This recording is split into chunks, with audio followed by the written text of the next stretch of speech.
রাসূল আকরাম সাল্লাল্লাহু আলাইহি ওয়াসাল্লাম এমন একটা সমাজ আগমন করেছিলেন যেই সমাজ ছিল জোর জার মুল্লুক তার এই নীতিতে পরিচালিত সমাজ। কথা বুঝছেন আমার?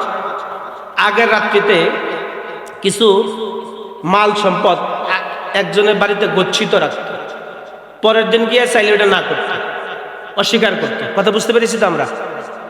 দিনের বেলা একটা নারী রাস্তা দিয়ে হেঁটে যাবে, তাদের সম্মানের কোনো গ্যারান্টি ছিল না, ইজ্জতের কোনো গ্যারান্টি ছিল না।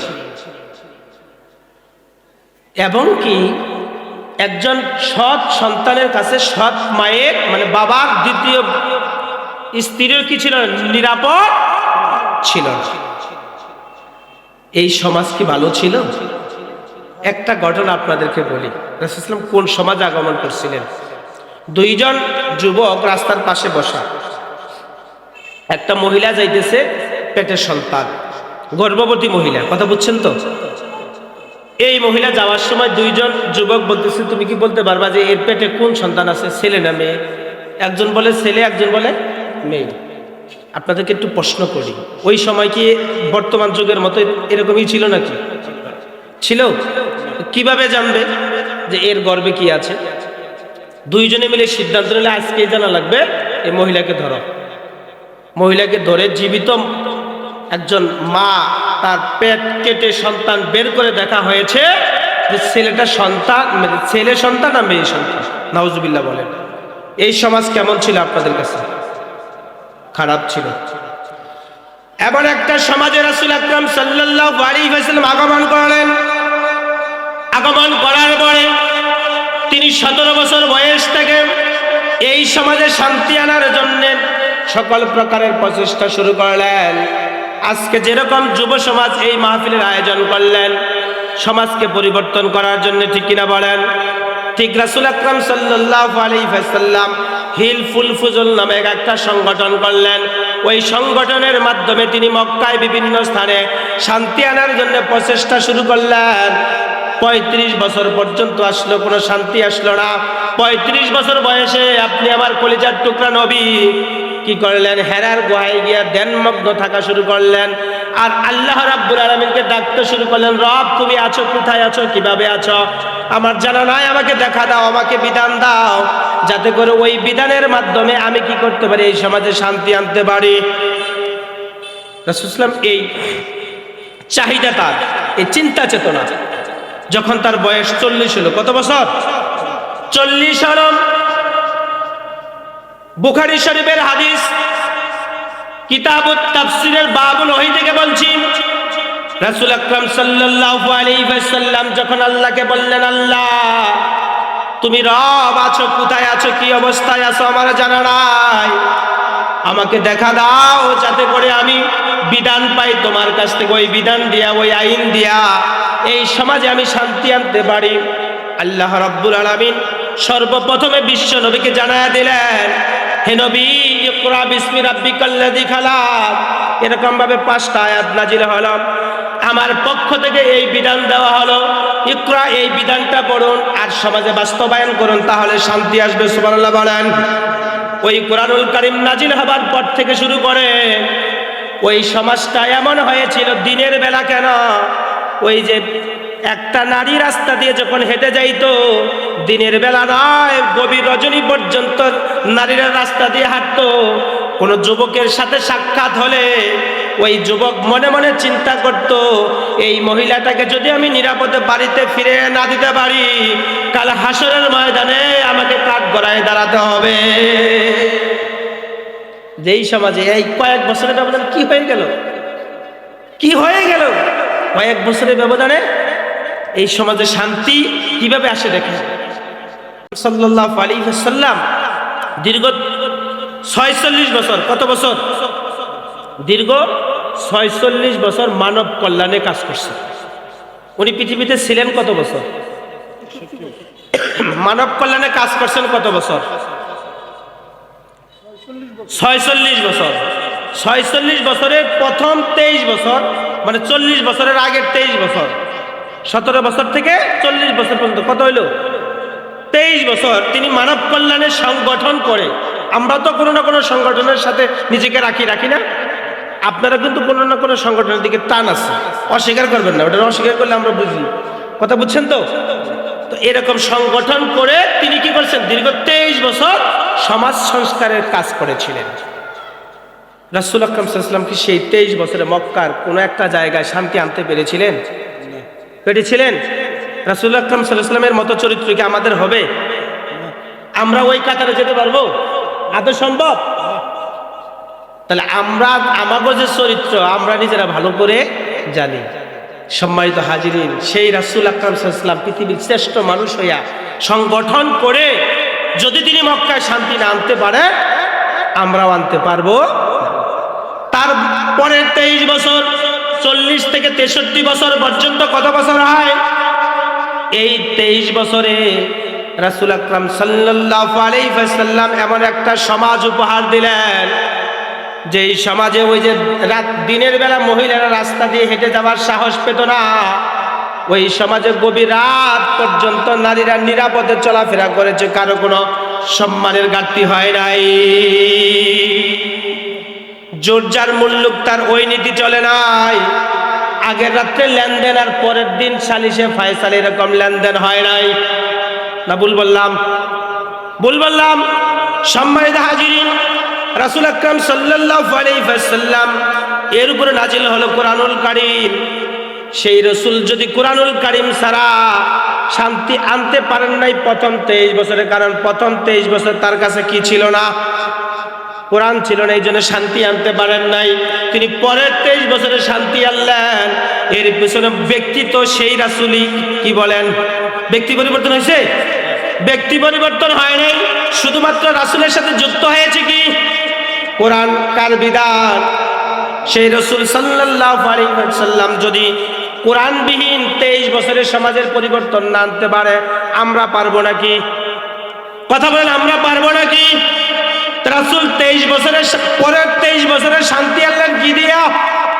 তাহলে আমাদের সমাজেও যতই আমরা ব্যক্তি হিসেবে চেষ্টা করি না কেন, এই কোরআনুল কারীম বিহীন মক্কা মদিনায় শান্তি আসে নাই, আমার ছোট্ট ভূখণ্ড বাংলাদেশেও শান্তি আসার সম্ভাবনা নাই। না আপনাকে মনে হয়? আপনাদের কোনটা মনে হয়? আজকে বাড়ির থেকে নিয়ত করে আসছি, বাসার থেকে কিছু কিছু গ্রামের ভাষা বলবো আর কি।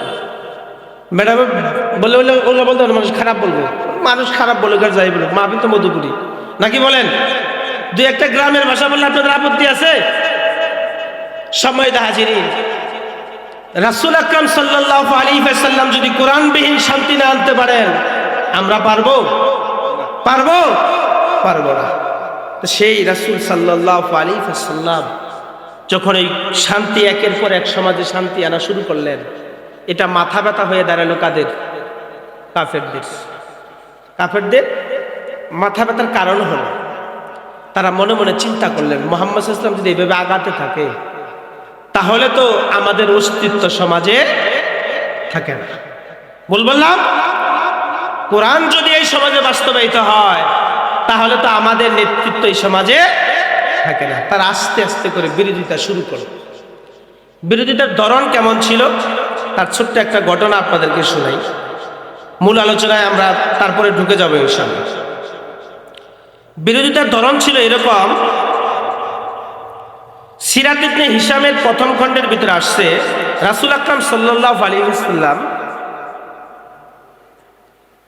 আপনার কাবা শরীফের ভিতরে এক কর্নারে বসে আছে।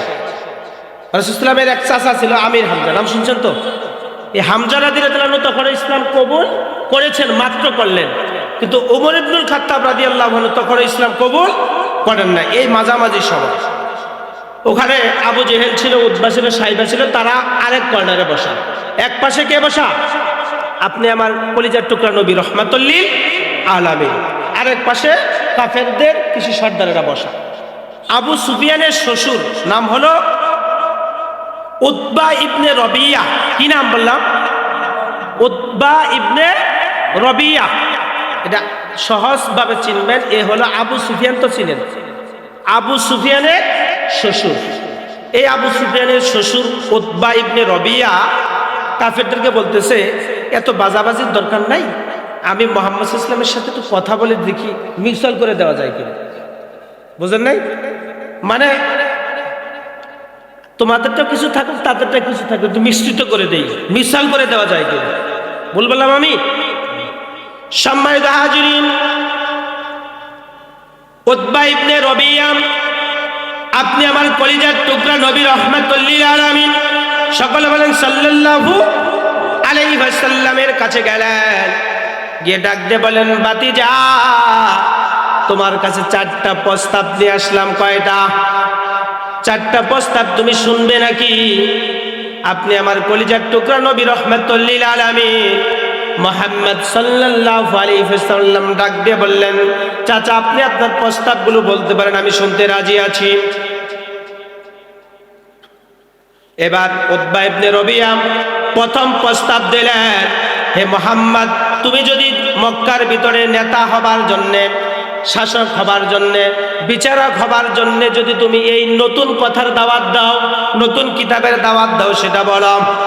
আমরা মক্কার সমস্ত মানুষ বসে সিদ্ধান্ত তোমাকে জানাবো। মক্কার এমন কোনো সিদ্ধান্ত হবে না যে সিদ্ধান্তের ভিতরে তুমি উপস্থিত থাকবে না। সকল সিদ্ধান্তের ভিতরে তোমাকে উপস্থিত রেখে মক্কার সমস্ত কার্যক্রম পরিচালনা করব। প্রস্তাব 1 নাম্বার। রাসূল সাল্লাল্লাহু আলাইহি ওয়াসাল্লাম ইচ্ছা করলে বলতে পারতেন মানলাম না, অথবা মানলাম বলতে পারতেন কিনা, তিনি চুপ করে প্রস্তাবটা শুনলেন। 2 নাম্বার প্রস্তাব হলো, হে ভাতিজা, যদি তোমার নতুন কালেমার দাওয়াত দিয়া লা ইলাহা ইল্লাল্লাহ মুহাম্মাদুর রাসূলুল্লাহ, এই কালেমার দাওয়াত আর কুরআনুল কারীমকে সংবিধান বানায়া, আইন বানায়া সমাজ পরিচালনা করা যদি তোমার অর্থ সম্পদ উপার্জন উদ্দেশ্য হয়, এই মুহূর্তে আমাকে বলো, আমি মক্কার সমস্ত ধনী ধনী ব্যক্তিদেরকে একত্রিত করে সবার থেকে সম্পদ নিয়া তোমাকে মক্কার জমিনে সব চাইতে ধনী বানায়া দেব। কয়টা প্রস্তাব গেল? 2টা। রাসূল সাল্লাল্লাহু আলাইহি ওয়াসাল্লাম হ্যাঁও করলেন না, নাও বললেন না, শুধু শুনলেন। চাচা আরো প্রস্তাব আছে? হ্যাঁ। কি প্রস্তাব? ভাতিজা, তোমাকে ওয়াদা দিচ্ছি, যদি তুমি এই কুরআনুল কারীমের দাওয়াত বন্ধ করে দাও, এই মক্কার জমিনে সবচাইতে সুন্দরী নারী দিয়ে তোমার বিবাহের ব্যবস্থা করব, তাও আমাদের নিজস্ব খরচে, তোমার খরচ দিতে হবে না। এরকম প্রস্তাব খারাপ না ভালো? রাসূল বললেন, আরো কোনো প্রস্তাব আপনার আছে নাকি? এবার 4 নাম্বার প্রস্তাব বলা হলো, ভাতিজা, তুমি যদি অসুস্থ হবার কারণে আবল তাবলে কালেমার দাওয়াত দাও, কোরআনের দাওয়াত দাও, রবের দাওয়াত দাও, তাহলে আমাদের নিজস্ব খরচ দিয়া মক্কা মদিনার পৃথিবীর সবচাইতে বড় বড় হিকিম কবিরা জেনে তোমাকে চিকিৎসার ব্যবস্থা করবে আমাদের টাকা দিয়া, তাও তুমি এই কোরআনের দাওয়াত বন্ধ করে দাও।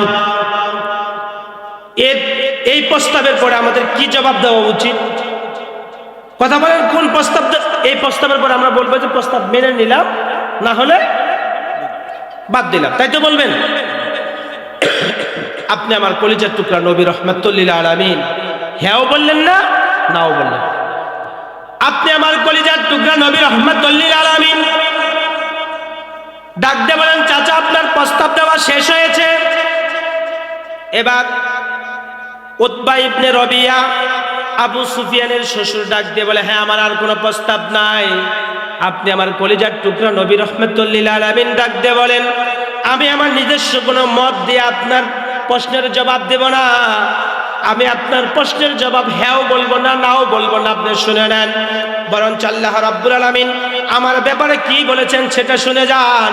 সকলে আমার সাথে বলুন, আউযু বিল্লাহি মিনাশ শাইতানির রাজীম। ইন্নাল্লাযীনা ক্বালু রাব্বুনা আল্লাহ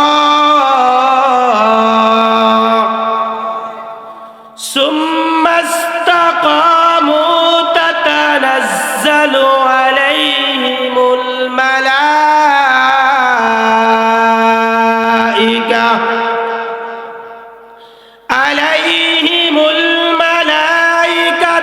আল্লা তাখাফু ওয়া লা তাহজানু ওয়া আবশিরু বিল জান্নাহ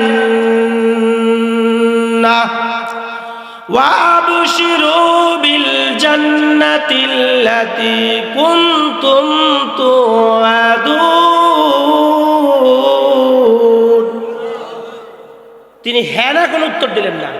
কথা কার এটা? আল্লাহ রাব্বুল আলামিনের কথা তারা জবাব দিয়ে দিলেন। চাচা শুনে নেন, ইন্নাল্লাযিনা ক্বালু রাব্বুনাল্লাহ, নিশ্চয়ই যারা ঘোষণা করেছে আমার রবকে আল্লাহ, সুম্মাস্তাকামু, এবং তার উপর ইস্তেকামাত থেকেছে, তাতানাজ্জালু আলাইহিমুল মালাইকা, তাদের উপরে ফেরেশতা নাজিল করা হবে। কি নাজিল করা হবে? ফেরেশতা। ফেরেশতা সে কি করবেন? আল্লাহ তাখাফু ওয়ালা তাহজানু, তাদেরকে বলবেন তোমাদের কোনো কি নাই, ভয় নাই, দুঃখ নাই, হতাশা নাই, তোমাদের কোনো দুশ্চিন্তা নাই। ওয়া আবশিরু বিল জান্নাহ, সেই জান্নাতের সুসংবাদ নাও। কিসের সুসংবাদ নাও? সেই জান্নাতের সুসংবাদ নাও। আল্লাতী কুনতুম তুআদুন, যার ওয়াদা আল্লাহ রাব্বুল আলামিন তোমাদের সাথে করেছে। সুবহানাল্লাহ বলেন। তা আল্লাহ তো আমাদেরকে জান্নাতে দিবেন, দিবেন না? জান্নাতে দিবেন তো? কার কার আশা আছে জান্নাতে যাওয়ার? হাত আল্লাহকে দেখান। লিল্লাহি তাকবীর। আল্লাহ কবুল করে সকলে বলেন আমিন।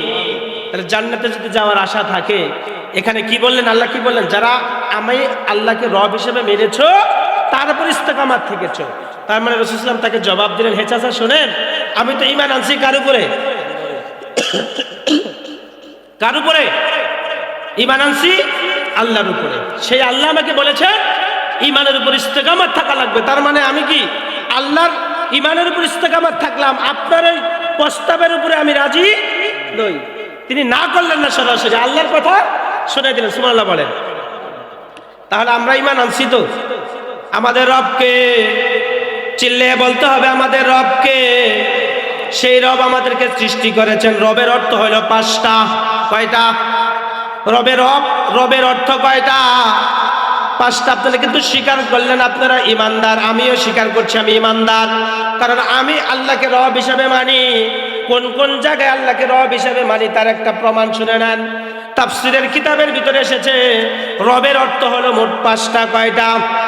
এক নম্বর রব হলো সৃষ্টিকর্তা, দুই নম্বর অর্থ হলো পালনকর্তা, তিন নম্বর অর্থ হলো রিজিক দাতা, চার নম্বর অর্থ হলো আইন দাতা, বিধান দাতা, সংবিধান দাতা, আর পাঁচ নম্বর অর্থ হলো ন্যায় বিচারক।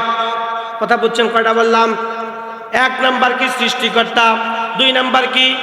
পালনকর্তা, তিন নম্বর রিজিক দাতা, চার নম্বর আইন দাতা, আর পাঁচ নম্বর হলো ন্যায় বিচারক। এখন আপনাকে যদি আমি প্রশ্ন করি, আপনি আমাকে কে সৃষ্টি করেছেন? আল্লাহ। সবাই তো মানি। তাহলে আমাদেরকে লালন পালন কে করেন? আমাদেরকে রিজিক কে দেন? আল্লাহ দেন। এই তিন জায়গায় কারো আপত্তি নাই। আবু জেহেলেরও ছিল না।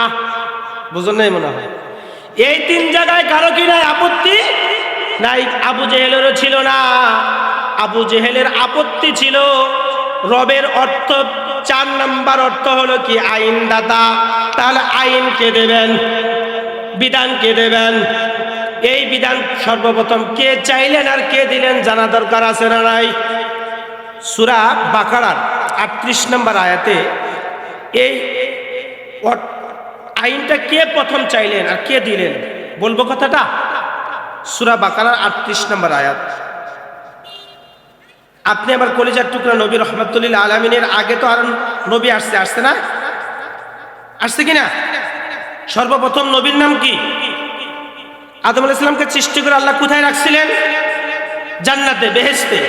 এই বেহেশতে রাখার পরে একটা হুকুম করেছিলেন। হুকুমটা কি? আপনি জান্নাতে থাকুন। একটা হুকুম করলেন যে ওই গাছের কাছে যাওয়া যাবে না, অথবা গাছের ফল খাওয়া যাবে না। যেটাই হোক, হুকুম ছিল কয়টা? হুকুম ছিল কয়টা? কথা বলেন। একটা মাত্র হুকুম তিনি এবং হাওয়া আলাইহিস সালাম অমান্য করলেন।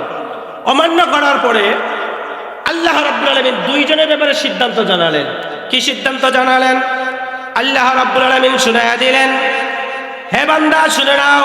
ওই কথাগুলি আল্লাহ কুরআনুল কারীমের সূরাতুল বাকারার ৩৮ নম্বর আয়াতে আল্লাহ জানায়া দিলেন, কুলনা বিতু মিনহা জামিআ ফাইম্মা ইয়াতিয়ান্নাকুম মিন্নি হুদান ফামান তাবিয়া হুদায়া ফালা খাউফুন আলাইহিম ওয়ালা হুম ইয়াহজানুন। হে আদম, তুমি এবং তোমার স্ত্রী দুইজনে মিলে নেমে যাও। কোথায়? পৃথিবীতে। তখন আদম আলাইহিস সালাম আল্লাহকে প্রশ্ন করলেন, ও মালিক, ও রব, আমি তো জান্নাতের ভিতরে আপনার তত্ত্বাবধানে ছিলাম, আমি তো আপনার বিধান মেনেই চললাম, আপনার তত্ত্বাবধানে থাকা অবস্থায় ভুল করলাম, না জানে আমি যদি পৃথিবীতে নেমে যাই তখন চলবো কিভাবে? আমার বিধান কি, আমার সংবিধান কি, আইন কি, আমি কিভাবে চলবো তার একটা পথ নির্দেশিকা আপনি আমাকে দিয়ে দেন। কথা তো ঠিকই আছে, জান্নাতে থাকলে আল্লাহর তত্ত্বাবধানে, এখন যখন তিনি পৃথিবীতে নেমে যাবেন তখন কার তত্ত্বাবধানে চলবেন? নিয়ম লাগবে না? কথা বলে, নিয়ম লাগবে তো, আইন লাগবে না, বিধান লাগবে না, পথ নির্দেশিকা লাগবে না? লাগবে। এটা তিনি চাইলেন। আল্লাহ রাব্বুল আলামিন বললেন, ফা ইম্মা ইয়াতিয়ান্নাকুম মিন্নি হুদা, টেনশন করুন, আমার পক্ষ থেকে একটা হুদা যাবে। হুদা মানে সংবিধান, আইন, পথ প্রদর্শক যাবে। ফামান তাবিয়া হুদায়া, যাহারা এই হেদায়াতটা, এই আইনটা, এই বিধানটা, এই সংবিধানটা মেনে নেবে, ফালা খাউফুন আলাইহিম, তাদের জন্য কোনো ভয় নেই। সুবহানাল্লাহ বলে, ওয়ালা হুম ইয়াহজানুন, আর তাদের কোনো দুশ্চিন্তাও নাই। আমাদের একটা টেনশন আছে, ওই জান্নাতে ফিরে যেতে পারবো কি পারবো না। আপনি আমার আদি পিতার বাড়ি যদি জান্নাতে হয়, ওয়ারিস সূত্রে একটা বাড়ি আমরা জান্নাতে পাই না? পাই কি না? কথা বলেন, পান তো? তাহলে পাবেন কিভাবে? ওই যে এই সংবিধান যারা মাইনা চলবেন তারা জান্নাতে একটা বাড়ি পাবেন, যারা মাইনা চলবেন না তারা পাবেন। এখন বলতে পারেন তারা কি পাবো? সে কথা আমি বলবো না, আল্লাহ বলবেন। সেই কথাটুকুনি আল্লাহ রাব্বুল আলামিন কুরআনুল কারীমের সূরাতুল বাকারার 39 নম্বর আয়াতের ভিতরে বলেন, আল্লাযীনা কাফারু ওয়া কাযযাবু বিআয়াতিনা উলাইকা আসহাবুন নার হুম ফিহা খালিদুন। আল্লাহ রাব্বুল আলামিন সেই কথাটুকু নিয়ে কুরআনুল কারীমে বললেন, যাহারা আমার এই বিধান, বর্তমান বিধানের নাম কুরআনুল কারীম, এই কুরআনুল কারীমটাকে অস্বীকার করবে, ওয়া কাযযাবু বিআয়াতিনা, আর মিথ্যারূপ করবে। এই মিথ্যারূপের ব্যাখ্যায় বিভিন্ন তাফসীর গ্রন্থে যেটা এসেছে সেটা হলো যারা অপব্যাখ্যা করবে, এই দুইটা কাজ করবে যারা, তারা চিরস্থায়ী জাহান্নামে থাকবে। কথাকার? কথা বলেন, কথাকার? আমরা কি সেই জাহান্নামে যেতে চাই না জান্নাতে যেতে চাই? জান্নাতে যেতে চান যারা হাত তুলে দেখান তারা। লিল্লাহি তাকবীর, লিল্লাহি তাকবীর। আল্লাহ কবুল করুন, সকলে বলেন আমিন। আমি একটু আপনাদের সামনে একটু বেয়াদবি করলাম, আমার একটু কণ্ঠ ভাঙা, বুঝতেছেন তো? এই জন্য একটু আমি একা নিলাম, আপনাদেরকে আসলে দেওয়া সম্ভব না, কোনো জায়গায় এরকম হয় না, একটু বিপদে পড়েই করছি। দাবি নেই তো আপনাদের? সম্মানিত হাজিরিন, তাহলে আমরা কি সেই বিধানটা আমাদের ব্যক্তি জীবনে আছে? এই কোরআন কি এই সমাজে আছে? এই কোরআন দিয়ে কি আমার এই সমাজ চলে? চলে না। তাহলে আমরা তো বললাম আমরা ঈমানদার, আমরা কি সেই ঈমানের উপরে নিজেকে ইস্তেকামাত রাখতে পেরেছি? পারি নাই। পারবো কিভাবে? আমাদের তো নানান লোক দেখানো হয়, নানান লোক দেখানো হয়। রাসূলুল্লাহ সাল্লাল্লাহু আলাইহি ওয়াসাল্লামকে কয়টা লোক দেখাইলেন? কয়টা? 4টা। রাসূলুল্লাহ কোনটা মানছেন? কথা বলেন, রাসূলুল্লাহ কোনটা মানছেন? মানে নাই। বর্তমানেও যাহারা এই কোরআন ব্যক্তি জীবন, সমাজ জীবনে বাস্তবায়ন করতে চায়, ওই মানুষগুলাকে প্রথমে এই 4টা প্রস্তাব দেওয়া হয়, ঠিক না বলেন? দেখবেন যারা কোরআন মানে তাদেরকে ইনায়া বিনায়া এই সমস্ত কথাগুলি বলা হয়, আমাদেরকেও বলা হয়। আমি যখন আগে তো স্কুলে পড়তাম, কর্পুস খ্রিস্ট উচ্চ বিদ্যালয়, নাম শুনছেন নাকি কেউ? জলছত্র, নাম শুনছেন না? ওই স্কুল থেকে যখন প্রথম মাদ্রাসায় আসলাম, আমার বাবাকেও কিছু মানুষ বুঝাইতো ছেলেটার মেধা ছিল, নষ্ট করলাম। কথা বুঝছেন তো? ছেলেটার মেধা ছিল, কি করলাম? নষ্ট করলাম। তো যা হোক, যে কথা আপনাদের মাঝখানে বলতে চাই সেই কথাটুকু নিয়ে হলেই, কোন নারীর লোক দেখায় আমাদেরকে লাভ নাই, সম্পদের লোক দেখায় আমাদেরকে লাভ নাই, আমাদেরকে নেতৃত্বের লোক দেখায় লাভ নাই। আমরা তো কুরআনুল কারীমে এই সমাজে কেন আমার ব্যক্তি জীবন, সমাজ জীবন, রাষ্ট্রীয় জীবন, রাজনৈতিক জীবনে বাস্তবায়ন করতে চাই, ঠিক কিনা বলেন? সেই কুরআনুল কারীম যতদিন পর্যন্ত এই জমিনে বাস্তবায়িত না হবে, আমি মুসলিম হিসেবে ইমানের পরীক্ষা দেওয়ার জন্য, ইমানের উপর ইস্তেকামত থাকার জন্য জীবনের শেষ পর্যন্ত যে প্রচেষ্টা আমার থাকবে ইমানের উপর ইস্তেকামত থাকার জন্য, সেটা হলো ব্যক্তি জীবন এবং সমাজ জীবনে অবশ্যই আমি কোরআন বাস্তবায়ন করতে চাই। ঠিক কিনা বলেন? আমরা সেই কোরআনের বাস্তবায়নের বাইরে নিজেকে রাখতে পারি না, আমাদেরকে রাখতে হবে। এই ইমানের উপর ইস্তেকামত থাকতে গেলে আমাদের অনেক পরীক্ষা দিতে হবে। শুধুমাত্র আমি বলবো যে লা ইলাহা ইল্লাল্লাহ, আল্লাহ ব্যতীত আর কোনো ইলাহ নাই, এই ঘোষণা দিলাম, কিন্তু আমি আর কি করলাম না, সেই অনুযায়ী কাজ করলাম না, আমার ওই ঈমান আনার কোনো লাভ হবে না। কাজ করতে হবে। সেই ঈমানের কাজ কেমন হবে? এই কুরআনুল কারীম নাজিল করে আল্লাহ রাব্বুল আলামিন যেহেতু আমাদেরকে জানালেন, হে বান্দা, আমি তো কুরআনুল কারীম তোমাদেরকে দিলাম, তোমরা মেনে নিলে এটা আমার বিধান, তোমরা মেনে নিলে এটা কুরআনুল কারীম আমার বিধান। আমাদের পারিবারিক জীবন আরেকভাবে চালাই, আমরা যদি সমাজ আরেকভাবে চালাই, রাষ্ট্র আরেকভাবে চালাই, আমি যদি অর্থনৈতিক দিক থেকে আরেকভাবে চলি, তাহলে কি আমি পরিপূর্ণ ঈমানদার হলাম নাকি? পরিপূর্ণ ঈমানদার হলাম? আমাদেরকে একটা জিনিস বুঝতে হবে, এই সমাজ ব্যবস্থায় আমরা কি করছি একটু বুঝেন। মনে করেন যে আপনার কাছে একটা 100 টাকার নোট আছে। কয় টাকার? আমি টাকা চাবো না, আবার আপনি করেন না। 100 টাকার একটা নোট আছে। এই নোটটা আপনি কি করলেন, এক পাশে 1 ইঞ্চি ছাপা ওঠে নাই, এই ছাপা ওঠে নাই, এরকম একটা টাকা দিয়ে কি বাজারে গেলে আপনি বাজার করতে পারবেন?